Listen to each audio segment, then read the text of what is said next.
जिस प्रकार से जाटों को बोला गया कि आपकी धरती पे ऐसा कैसे हो सकता है, जाटों की धरती पे ऐसा कैसे होगा, क्या आप लोगों को कहीं ना कहीं वो चीज़ें भड़काऊ लगी? नहीं, भड़काऊ नहीं, वो साजिश थी सरकार की। अगला चुनाव है 2000, वो मद्देनजर चुनाव रखा गया है और उसी साजिश के तहत इन लोगों ने जो नहीं ये सांग रचा। और अभी तो ये कुछ भी नहीं है, इससे ही बड़ा होगा। हिंदू कोई धर्म नहीं, ये एक जीवन पद्धति है, ये सुप्रीम कोर्ट के आदेश हैं। और उन्होंने इस हिंदू शब्द पे बैन लगा रखा है, तुम हिंदू हिंदू क्यों रटते हो। उसने बंच ऑफ थॉट्स में यही लिखा है कि भारत का संविधान विषैला बीज है। और नंबर 2 पर यो लिखा है कि एक तंत्र शासन चाहिए, हमने लोकतंत्र को समाप्त करो। उस किताब में ये लिखा था कि अगर भूल से सत्ता हाथ लग जाए तो उस देश की सरकारी संपत्ति, जल जंगल और ज़मीन अपने 2-3 धनाढ़ विश्वसनीय साथियों को सौंप दे। 95% देश में भूखमरी पैदा कर दें ताकि 7 जन्म तक भी आपकी सरकार ना जाए। लेकिन हमारा जाट समाज इतना अभी जागृत हो चुका है कि वो इस तरह के इनके बहकावे में नहीं आने वाला है। नमस्कार, आप देख रहे हो तो जनता लाइव, मैं हूँ आप साथ रवीना। मेरे साथ आप कुछ लोग मौजूद देख सकते हैं और ये लोग सभी हरियाणा से हैं। हाल फिलहाल जो हरियाणा के नूह में हिंसा हुई है उसकी तफ्तीश जारी है और हर इंसान भारत में ये जानना चाह रहा है कि उसके पीछे की वजह क्या थी, या फिर जो चीज़ें वहाँ से सामने आ रही हैं, जो चीज़ें दिखाई जा रही हैं, जो चीज़ें सोशल मीडिया पर चल रही हैं, क्या वो हकीकत है या कहीं ना कहीं इन सारे मुद्दों के पीछे, इन सारे दंगों के पीछे हकीकत कुछ और है। और उसके बाद से जो चीज़ें सामने आई हरियाणा में, जब बजरंग दल के द्वारा जाट समाज को एक चीज़ बोली गई कि आप लोग हिंदुओं के साथ आएँ, आप लोग हमारा साथ दें, तो वहाँ के जाट नेताओं ने और वहाँ के जाट समाज ने साफ साफ मना करते हुए कहा कि हम लोग सेक्युलर हैं, हम किसी का बुरा नहीं चाहते और जो मेवात के लोग हैं वो हमारे ही भाई बहन हैं, हम उनके साथ ऐसी कोई हरकत नहीं कर सकते हैं जो उनकी मंशा है, जो सारी चीज़ें हैं। ये तमाम इंटरव्यूज़ आप सोशल मीडिया पर देख सकते हैं, वहाँ मौजूद हैं। आज ये लोग यहाँ आए थे इन सारी चीज़ों पर अपनी बात रखने कि क्या सच्चाई है वहाँ की। हमारे साथ ओम प्रकाश प्रधान जी हैं, ओम प्रकाश धनखड़ जी हैं, जो कि धनखड़ खाप के प्रधान हैं। ये मेवात में 6 साल काम कर चुके हैं, वहाँ नौकरी कर चुके हैं, तो शायद अच्छे से उस इलाके को समझते हैं कि वहाँ का इतिहास क्या रहा है, क्या वहाँ पे ऐसे दंगे पहले भी हुए हैं, क्या वहाँ पे जो मुस्लिम आबादी ज़्यादा है, क्या उससे कभी हरियाणा में किसी प्रकार की बोल सकते हैं कि हिंसा हुई है, किसी प्रकार की चीज़ें खराब हुई है। इनसे बातचीत करेंगे और इनके साथ काफ़ी साथी भी मौजूद हैं। ओम प्रकाश जी, सबसे पहले सवाल इसी से कि आप मेवात में 6 साल रह चुके हैं, क्या ऐसी चीज़ें पहले कभी सामने आई थी हरियाणा में? देखो, पहले तो मैं आपके चैनल को धन्यवाद देता हूँ कि आप लोग यहाँ एन सही टाइम पर, सही वक्त पर जायज़ा लेने के लिए यहाँ पहुँचे और कुछ न कुछ संदेश जो है ना पब्लिक में, जनता में जाएगा। ये मेरे साथ मेरी पूरी टीम बैठी है, विभिन्न गाँव के आदमी हैं धनखड़ खाप के। तो जो मैंने जो नौकरी करी, जो मैंने वहाँ देखा सारा प्रोग्राम, जो जून 87 में चौधरी देवीलाल ने जो पेंशन बांधी थी बुजुर्गों की 100 रुपये, उस टाइम मेरी ड्यूटी का मैं लीडर था अपनी टीम का बतौर सर्कल एग्रीकल्चर ऑफिसर। तो मैंने वहाँ टीम में उनकी पेंशन भी बढ़ाई और बनाने के बाद फिर जो नेक्स्ट राउंड लगा वो पेंशन बांटी भी। तो मैंने उन लोगों की गरीबी हालत वो देखी है। यहाँ तक एक बुजुर्ग आता है गुलगुले सवाड़ी लेके, और उनको वहाँ चिल्ले बोलते हैं उस एरिया में, ब्रिजर और ये मेवात ये बस 20 कट्टे हैं जॉइंट लीजिए। तो वो चिल्ले लेके मेरी टेबल के ऊपर रख दिया पेंशन लेने के लिए। जब वो बूढ़ा आया और रख के कहता है, मैं कहा भाई क्या है ये? बोला जी आज मेरी लड़की विदा होगी, उसको लेने के लिए आए हुए हैं, उसके लिए एक ट्रंक लाना है, एक बक्सा लाना है। आज वो बक्सा मिल जाएगा परमात्मा की दया से इन पैसों से। मतलब गरीबी की हालत, अपनी लड़की को भेजने के लिए उसके पास पैसे नहीं। और वो मैंने तुरंत जो ना आदेश दी, सबसे पहले भाई इसको पेंशन दो, और जब अपनी बेटी ने विदा कर लिया हम तेरे गुलगुले से वाड़ी खावा। तो ऐसे हालात हैं उन लोगों के, वो बड़े सेवादार हैं। हमने कभी इस टाइप का झगड़ा, लड़ाई, फसाद कुछ नहीं देखा। और जहाँ जाते हैं, जिसमें दौरा करते थे, खेतों में जाते थे, बहुत बढ़िया स्वभाव भी, मिलना भी, मिलनसार भी, मतलब हमें बहुत अच्छा लगा वहाँ उन लोगों का। जी, आपने बताया कि इतिहास क्या रहा है मेवात का, आप लोग जाट समाज से आते हैं। अब जो वहाँ की राजनीति हुई, अब जो हिंसा के बाद वहाँ की चीज़ें हुई, जिस प्रकार से जाटों को बोला गया कि आपकी धरती पे ऐसा कैसे हो सकता है, जाटों की धरती पे ऐसा कैसे होगा, क्या आप लोगों को कहीं ना कहीं वो चीज़ें भड़काऊ लगी? नहीं, भड़काऊ नहीं, वो साजिश थी सरकार की।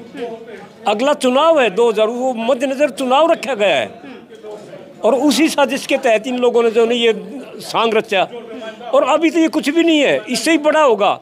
अपने गवर्नर जो राज्यपाल सत्यपाल सिंह जी जो कह रहे हैं, वो जो पुलवामा का हमला था वो था, आप रिकॉर्ड निकाल लो, हर चुनाव में हर इलेक्शन में कोई न कोई बड़ी साजिश, हिंदू मुसलमान, कभी फलाना उसके जाल, कभी जो है ओबीसी वाले उनको, कभी आरक्षण वाला, मतलब इन्होंने कोई न कोई नया सांग रचना है और वही ये कर रहे हैं, वही ये साजिश चल रही है इनकी। सत्यपाल मलिक जी ने तो बोला कि राम मंदिर पे हमला भी करवा सकते हैं इलेक्शन से पहले। हमने मंदिर के और के मुंह माथ लकड़ जाएगा, ये चैनल पे है, हमने इन मंदिर फंदरा था कोई मतलब को ना। हमारे तो खाप खेड़ा और खेत हमारे तो खेड़ा है, हमारा दादा भूमिया से, हमारे बुजुर्ग से, हम तो उनने पूछेंगे। हमने ना मारा नहीं मंदिर मुद्रा की धोख, हमारा लिखे सुरा दाड़ में जाओ और कोई जाओ और कितना जाओ।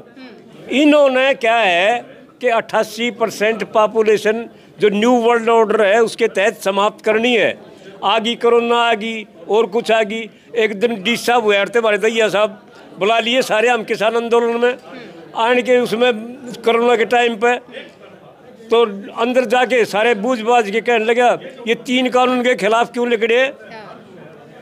मगा जी 3 कानून के खिलाफ तो लिखड़ गए क्योंकि ये साजिश रच रहे हैं, जब जमीन ने खोस रहे तो मार दो के बच्चे का। लेकिन नो बताओ, आपने किसान आंदोलन की बात छेड़ दी, तो क्या जो अब चीज़ें हुई हरियाणा में, कहीं ना कहीं आप लोगों को चीज़ें पहले से इसलिए पता है क्योंकि किसान आंदोलन पहले हुआ, उसके बाद पहलवान आंदोलन हुआ, क्या समझदारी उन चीज़ों से आई है? ओहो, हम तो स्टार्टिंग में ये 75 साल की उम्र इन में गई और खाप प्रदान तो उड़ती चिड़िया की पर पहचान ले, अगिया की तोड़ने उड़न लाग रही से की तोड़ने जागी। ये केस है, ये भीख मंगेर, ये जो निकरदारी, ये घने कुतरू पलूरे निकरदारी, कति निकरदारी, कौन निकरदारी तम ना मेरा कौन से ईब तो पैंट दारी बढ़ा दिए इस मोदी ने। अच्छा। हाँ, प्राइम मिनिस्टर ने तो पैंट पहरे से पट्टे गई आई हुई वो निकर तो आपने जिस प्रकार से कही, कोई एक लाइन कही थी आपने अपने बीच के भाषण में, जाट हिंदू को नहीं और मेवाती मुस्लिम को नहीं, के थी वाला लाइन? दीन बंधु चौधरी सर छोटू राम जो हमारे देवता पूजनीय, उनके ये शब्द थे कि जाट का हिंदू के और मेव का मुसलमान के। आप जब मेव को मुसलमान कह दोगे तो उनका थोड़ी सी वह जड़जड़ाहट उठे है, और मेव ने मेवाती कहोगे ना बड़ा राज्य होगा। लेकिन आप तो मेवाल राजा जो थे वो उनकी संतान हैं। 9वीं 10वीं सेंचुरी से पहले मेवाल राज्य था, ये उनकी संतान है। सारे के सारे हमारा खून है, हमारा वह गोत वह नात वह ब्याह वह शादियों के रिवाज सब कुछ वही है। और जब हम वहाँ उनकी शादियों में जाते हैं, ठीक है भाई, मीट वाला सौदा हमारा थोड़ा आर्य समाज का कंट्रोल से, उनका कंट्रोल को ना, और बाकी हमारा खाना जो है ना भोजन की व्यवस्था वो सेपरेट मिला है। आप तो नुको हो मेव ने मेवाती को वे खुश हो जाएंगे। लेकिन जिस प्रकार से हिंदू संगठन की तरफ से चीजें आई, उन्होंने बोला कि क्या जहाँ पे मुस्लिम आबादी ज्यादा होगी वो लोग मंदिर नहीं जा सकते, वो लोग यात्रा नहीं निकाल सकते? बेटे बात सुन ले इस हिंदू की। 11 दिसंबर 1995 में सुप्रीम कोर्ट के आदेश हैं कि ना चिट्ठी हो तो मैं भेज दूंगा, कोई भाई और बुझे तो बूझ लियो। हिंदू कोई धर्म नहीं, ये एक जीवन पद्धति है, ये सुप्रीम कोर्ट के आदेश हैं। और उन्होंने इस हिंदू शब्द पे बैन लगा रखा है, तुम हिंदू हिंदू क्यों रट हो। मन ने इस शब्द या सरकार मन ने भीतर ठोक देगी तो हिंदू क्यों कहा। पता मैं कि जागा घर की वही काका लिखनिया ईब कुछ का और भीतर ठोक दो। ईब हमारा तो नंबर आके तड़के आने से पहले मेरी घराली नहीं बोली छूटती है, मरवाओगा मरता भी ना मरवाओगा। और जब ये बालक कित जाएंगे क्या हो जाएगा, हमने डर लग गए से भीतर जेल में जाएगा। मैं बोले मगर जब मेरा तेरा खून बाज जाए, जब तक तुझ बैठ दे न्यू कह दे है मरता भी कौन है। और आज जब मैं मर जाएगा तो क्या हो जाएगा, ईब क्यों मुँह सोजारी से। तो ये तो एक सरकारी धंधा था चाल दिया इनका, यार ये साजिश चाल दी, ये तो इलेक्शन तय नहीं रहेंगे, नई रचेंगे, नया नया सांग चल रहेगा। ये पब्लिक गई समझ, और जाटर का मेरा वर्ग है समझ, ये कुतरू पिलूरे नहीं हंडी जाएगी, कोई फर्क नहीं पड़े। आप सरकार को इतने तंज कर रहे हो, सरकार को इतना बोल रहे हो? कौन है सरकार हो तो के तो क्या है, इन सरकार को हो गए, सरकार को काम खोल रहे, स्कूल खोल रहे, अस्पताल खोल रहे, कोई दवाई दे, बिजली पानी दे, उन बता धंधा कौन है इनने किया कि थारी 7 जन्म तक सरकार क्यों कर रहे, थारा राज क्यों कर रहे, करना धरना कुछ नहीं, सारे साल चले जाएगी। देखियो तनियो मतलब ये आश्वासनों की सरकार है, जुमले की। कोई ये इनका किसान आंदोलन आया, उन्होंने खास कही उस कमेटी तई, वो मैंने कमेटी का मेंबर भी बनाओ थे, ये उगरा अगरार, क्योंकि मैं भी डॉक्टरेट हुई ना सही सब क्या है महागा लेकर रेसा। तो ये जो दो उगरार थे इन तय मैंने यह कही थी, देख लो साजिश में फंस लिए सो, वह आश्वासन देंगे तुम उठ के आओगे, आगे उठ के नंगड़न दांस ना मिल ली, मुँह लड्डू खुआवें फलाना करें दखड़ा करें, गए 12 गवा, ये पहलवाना आ गया, विनेश ताई बजरंग ताई अयो सत्यव्रत ताई, मैंने एक और ने बुला के भी समझाया, विनेश के घराड़ा सोमवीर भी, बेटे अगर तुम आंदोलन में आगे सो खाप तुमने पुकारी, खाप आगी से, पर ईब तुम आश्वासन पे फिर उठोगे और हमारी बेइज्जती करवाओगे, तुमने दांस नहीं मिल रहा है। हमने तो ये था कि भाई तुम जो नहीं इन राक्षसा थे, ये जो ये मोडे से जिनके दौरे कदे बयान है शादी ने सुना न्यू ना के चोरी के लुगाई हो है, सारी बार बकवासबाजी इन नारी उत्पीड़न का ऊपर जो इन बच्चों के लिए हमारी आगली पौध बच जा, हम सिर्फ इसलिए ऐसा आगली पौध खातर थोड़ी लड़ाई थी, और इस आगली पौध की बजाय ईब जो नहीं आश्वासन के ऊपर ये भी उठ गए 12 गवा, ई थोड़ा सा आश्वासन के लिए नाम मेवाता नाम का वहाँ जाइए पंचायत में थारी हो तो हम नहीं बुला लियो भाई, और करडे रहो और हम देखेंगे सरकार ने। मतलब आप बोल रहे हो कि मुस्लिम अगर पंचायत करे तो जाटों को बुलाया जाए हमारी खाप पंचायतों को। उसमें आज भी हमारी हमने तो किसी की सर्टिफिकेट की जरूरत को ना, आज हमारी बास गांव में बहुत बड़ी पंचायत थी और सर खाप पंचायत थी, जिसमें स्पेशली मुझे बुलाया गया था कि डॉक्टर साहब जो आप हिसारवाड़ी में नहीं आए यहाँ आइयो, ये कहूँ के एक और चारों तरफ ने कहाँ जा। लेकिन आप सरकार को बोल रहे हो मेवात को लेके, सरकार तो वहाँ कार्रवाई कर रही है, बुलडोजर चलाया है पूरा घरों पे और बोल रहे हैं कि जितना जल्दी कार्रवाई होगी जिनको पकड़ा जाएगा, इतनी FIR करके इतनी गिरफ्तारी हो गई मेवात। बेटे जो ये न्यू वर्ल्ड ऑर्डर है ना, इसके तहत क्या है कि लोगों से कोई पैसा किसी किस्म का किसी के पास नहीं छोड़ना, किसी के पास कोई ज़मीन नहीं छोड़नी। जो ये कोरिया शासन है, चाइना शासन है, ये वो लाना चाहते हैं।